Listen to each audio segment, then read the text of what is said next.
hello, that's me again. Today is August 13th, it's Tuesday, and okay, I want to make the intro in the sense that if you go back and listen to my ever first video on the 9th of September 2021, which is, yeah, 3 years now, I was talking about that I wanted to start, providing some teaching, if you wish, and lessons about the basic strategic issues and operational issues. And I wasn't expecting to some kind of audience, which today I'm reaching close to 50,000 subscribers on my YouTube channel, which is, thank you very much, guys. But obviously nobody knew at that time that I will be forced to do this, so to speak, on the run, and I will be losing the structure, trying to explain to people all those events from the political and military political point of view, and especially from purely military point of view. Well, guess what? Here we are today. I have to constantly, comment that as the military political commentator. I never thought I would be that, but here I am, and I'm doing what I need to do because the events are accelerating to a tremendous speed. It is just absolutely insane. I never saw anything like this. The speed with which our world changes is absolutely astonishing, and it's sometimes very difficult to keep up with this. But let's start with what everybody talks about, and I will start with this. Here how they lie. This is the Washington Post, as you can see yourself, and which tells us that democracy dies in darkness. And of course, Washington Post and a bunch of imbeciles who work there, they are really, they create this darkness, actually, where everything is confused.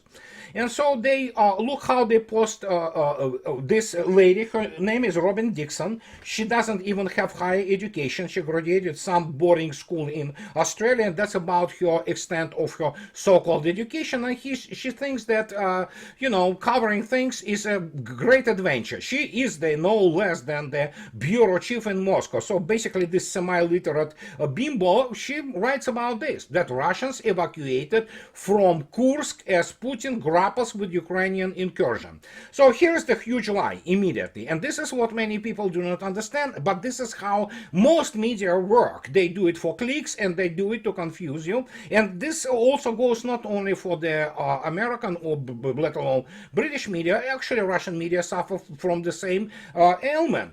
And obviously there was never evacuation of Kursk, the city of Kursk. What has been happening are, of course, evacuations of those border regions, what is called regions, rayoni, actually, and these are very not densely populated areas, and they are done 6 districts along the state border in Kursk area, Kursk region, Kursk Oblast, which it is the main federal entity, so to speak, for Russian Federation, except for Krai. Only Krai is higher, and and autonomous republics, and so a couple of other from Bryansk and Belgorod region.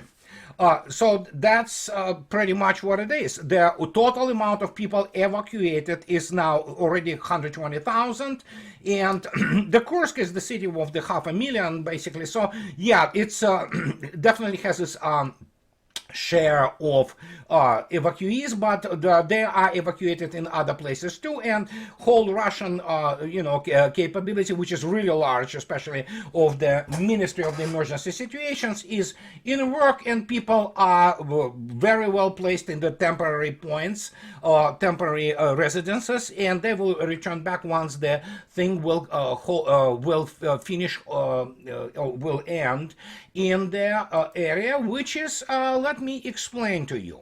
And here where we have to come to understanding what is going on. Here is Mr. Apti Alaudinov, and Mr. Apti Alaudinov is a legendary commander of the Ahmad Brigade, and here what he says today. as you can see yourself, it is the 13th, and he talks about it. And he is not only he is the commander of the Ahmad Brigade, but he is also the first deputy of the main political directorate of the Russian armed forces. He went through the Academy of General Staff for this, so he is a very competent and legendary man, absolutely courageous. So, and here what he says today, and he was talking about this to one of the major federal channels of Russian TV and the network, which is obviously Russia 1, and he talks about that most of the forces of the armed forces of Ukraine that entered the territory of Russia were destroyed. And he talks about that, yeah, Russia won most of the forces, and means that drove into the territory of Russia in the first echelon, they have already been destroyed, he said. He continued with this. So the most of the territory where the enemy was is already completely blocked. There is a cleansing of settlements where the enemy is. He is knocked out of where he is, the commander Ahmad of added. And he noted that actually, moreover, the enemy is now suffering such losses that he probably did not suffer during the entire period of the special military operation, Alaudinov concluded.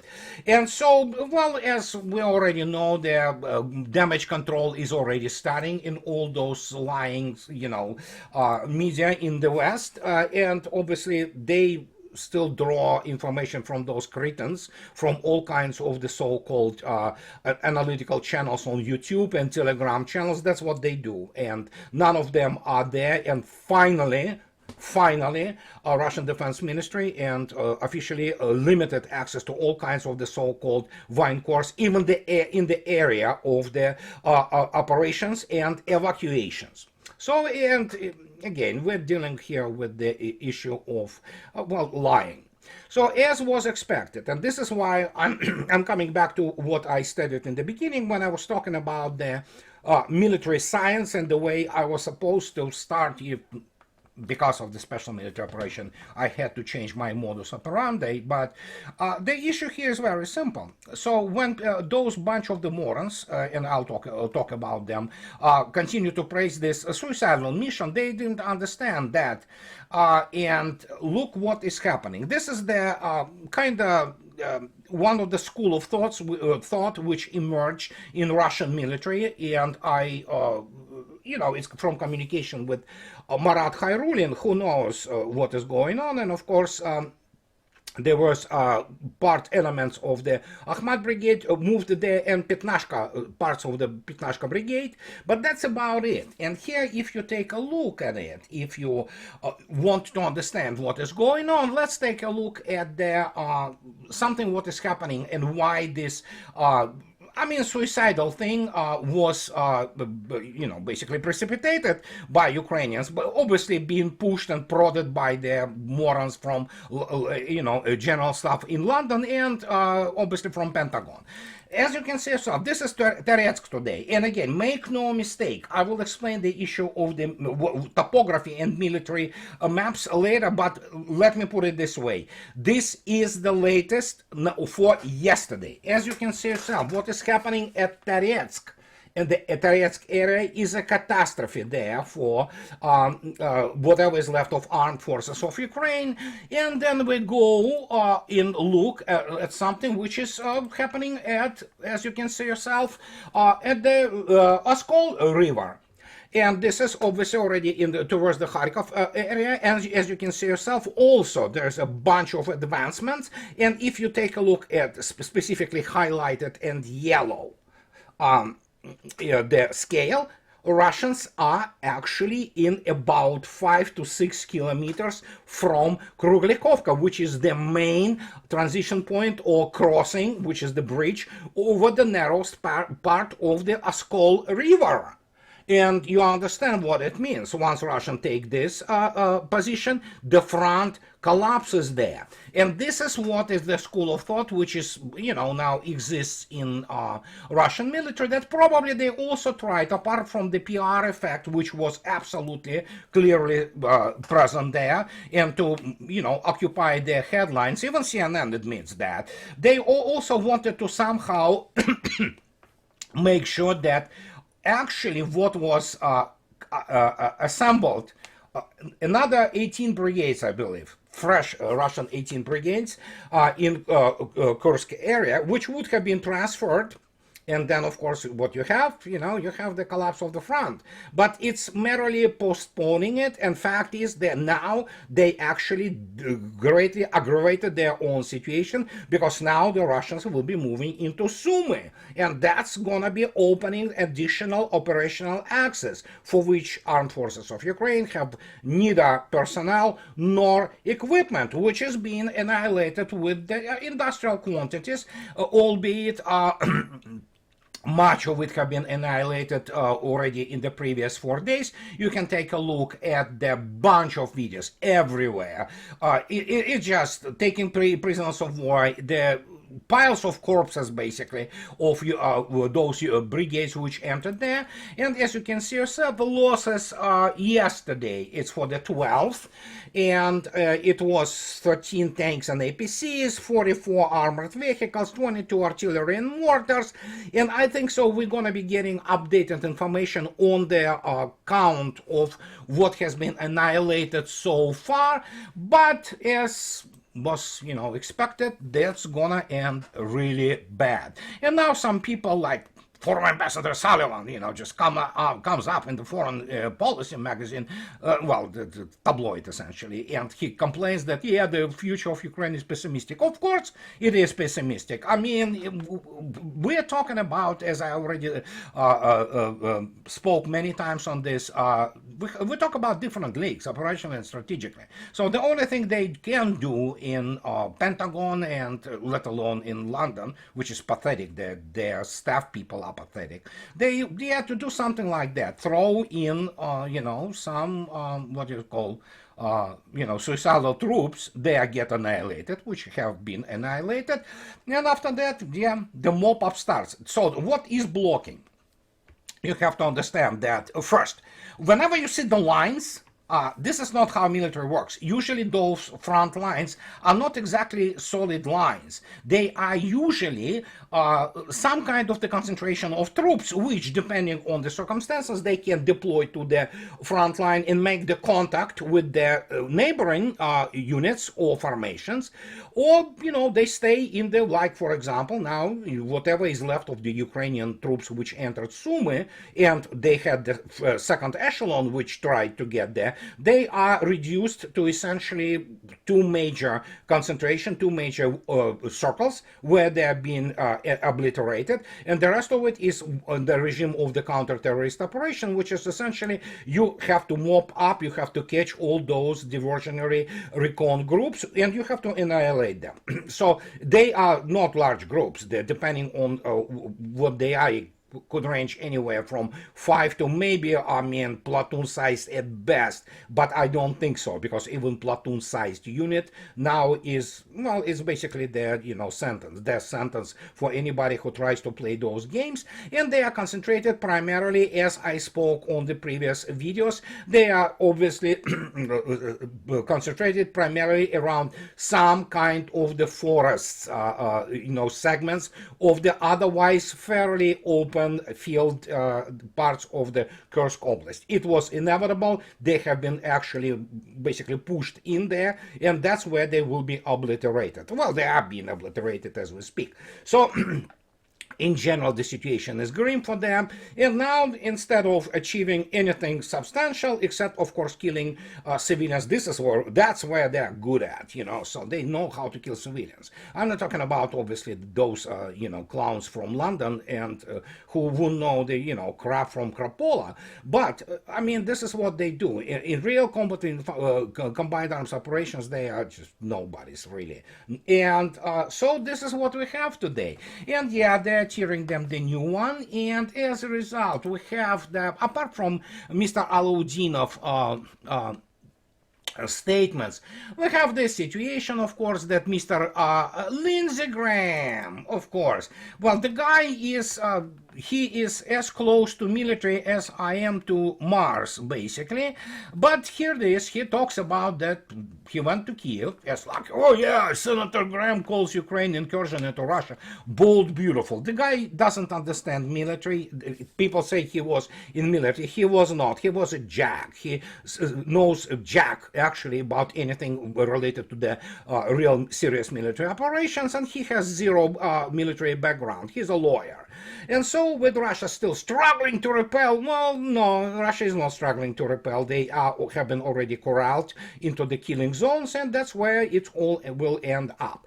So struggling to repel the Ukrainian incursion 7 days after it began, Ukrainian top commander said Kyiv controlled around 1,000 square kilometers in the Kursk region. No, they control about, I don't know, in one place they control probably 20 square kilometers, then in the other probably about the same, and there's the third point where they are corralled and being obliterated as we speak. So, but yeah, it's Ukrainian commanders, they lie, and people in Pentagon believe them. They swallow it hook, line, and sinker, and let alone Lindsey Graham, who has no clue what he's talking about.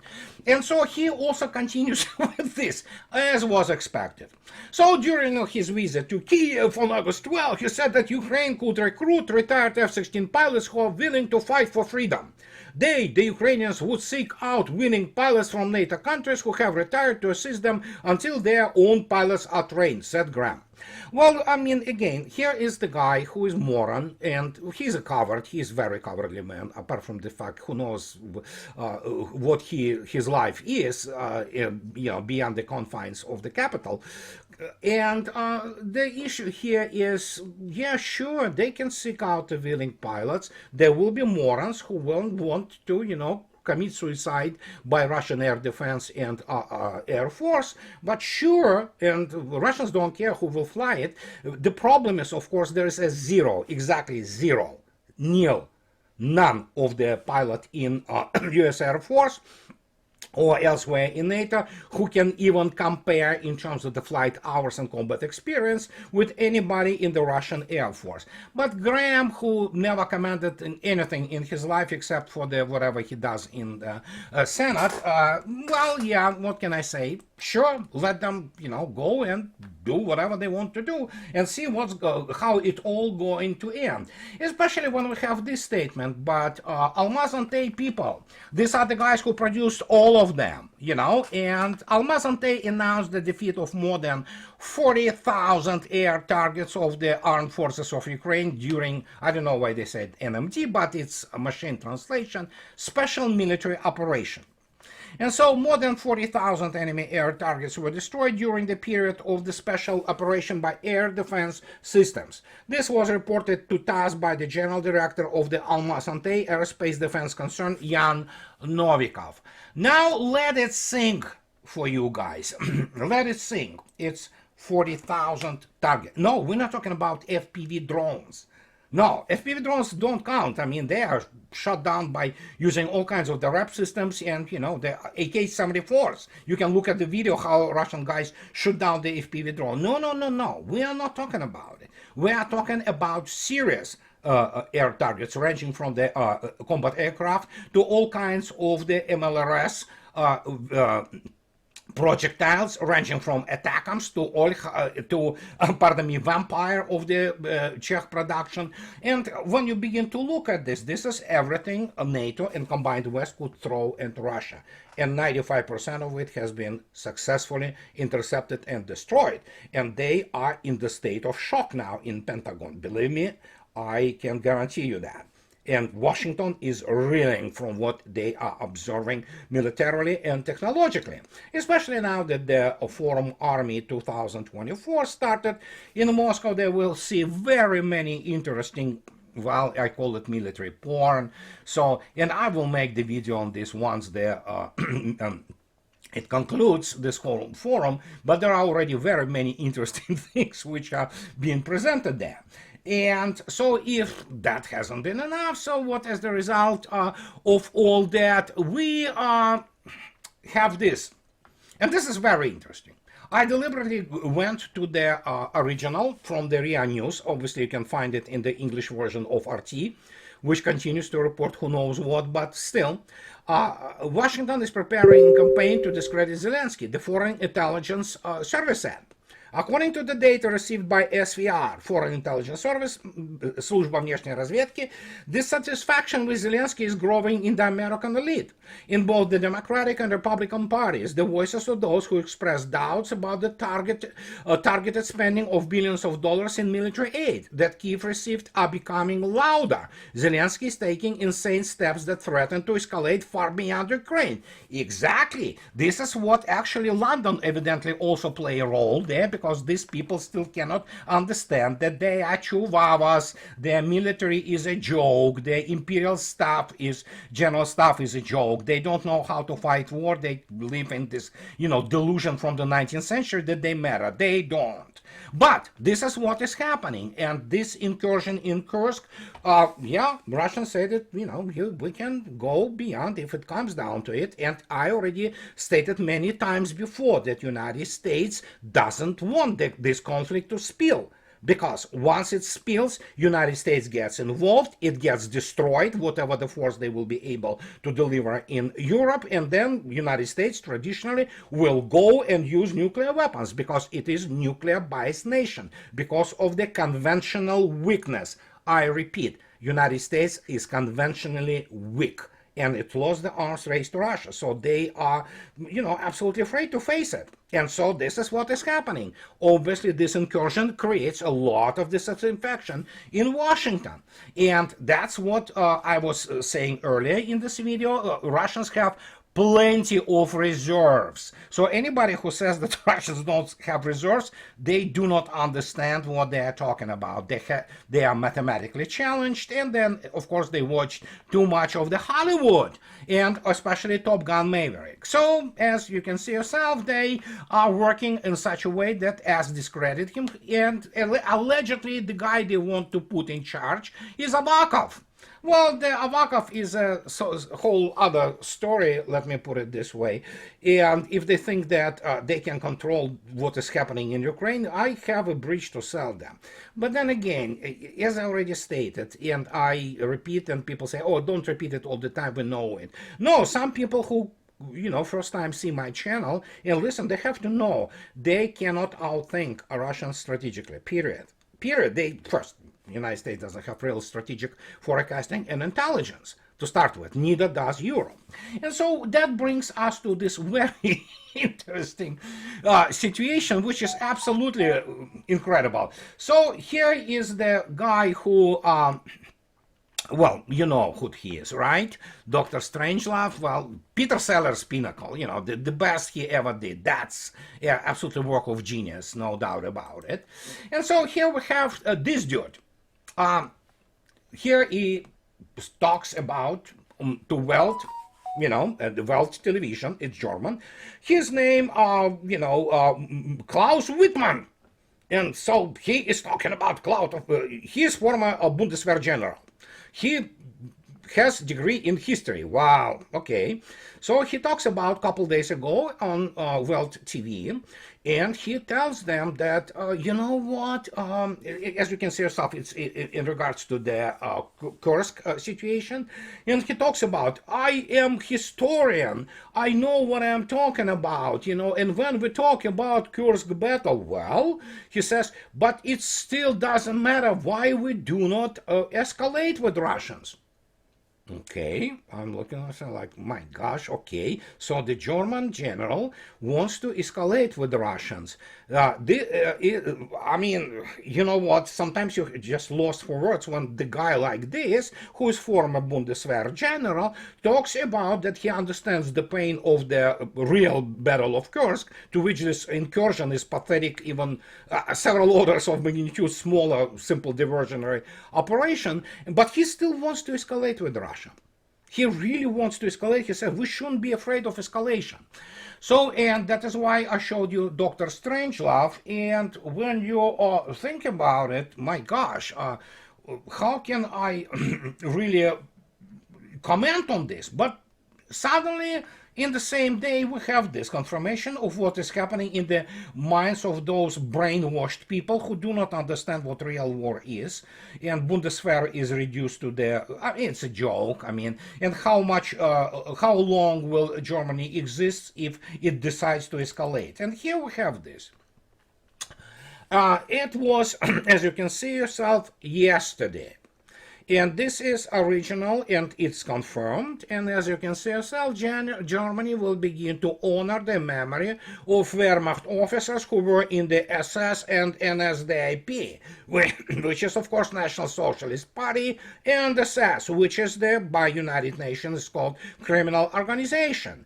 The German Ministry of Defense has included Wehrmacht officers, some of whom were in the SS and the NSDAP, in the list dedicated to the country's military tradition, said Arne Kolatz, a spokesman for the department at briefing of the Cabinet of Ministers.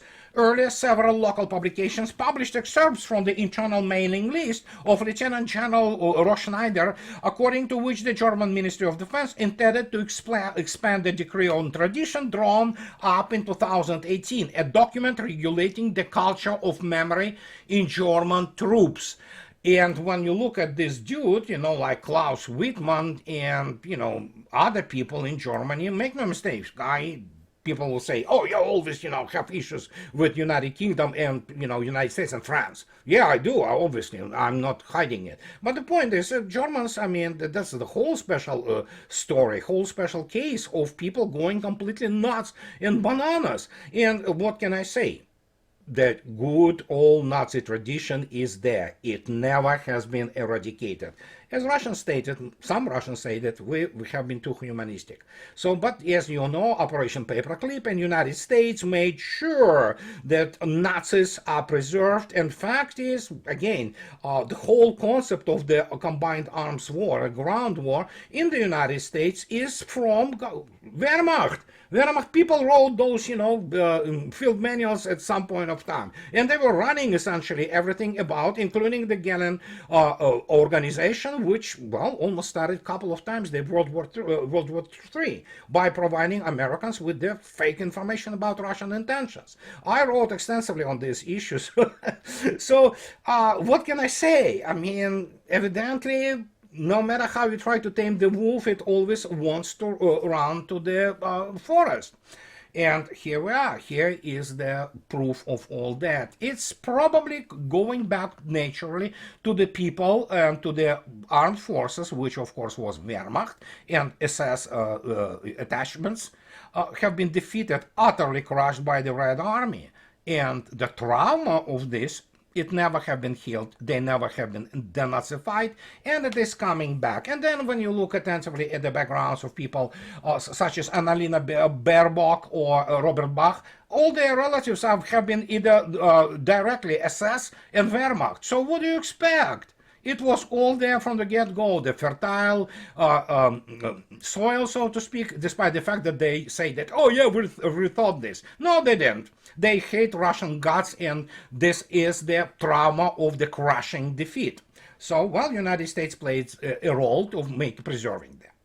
So, but then we have my good friends, people from Duran, both Alexander and Alex. They also dropped yesterday a very interesting piece on the situation in Europe. And I was actually, because I'm not following much such countries as Italy, for example. I don't know Italian, I have admiration always for Italian culture, no doubt about it.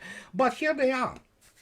Alex and Alexander yesterday discussing a very interesting situation with Meloni, and basically about those voices who tell Meloni and Italy to try to think in a completely different direction, because obviously European Union is not about nations. European Union is about Brussels bureaucracy and about to be destroyed anyway by the United States. So, and it was very fascinating, the fact of Meloni's of this conflict with von der Leyen, and the fact that at some point of time Italy will be pushed to rethink its position in Europe. And this was fascinating discussion.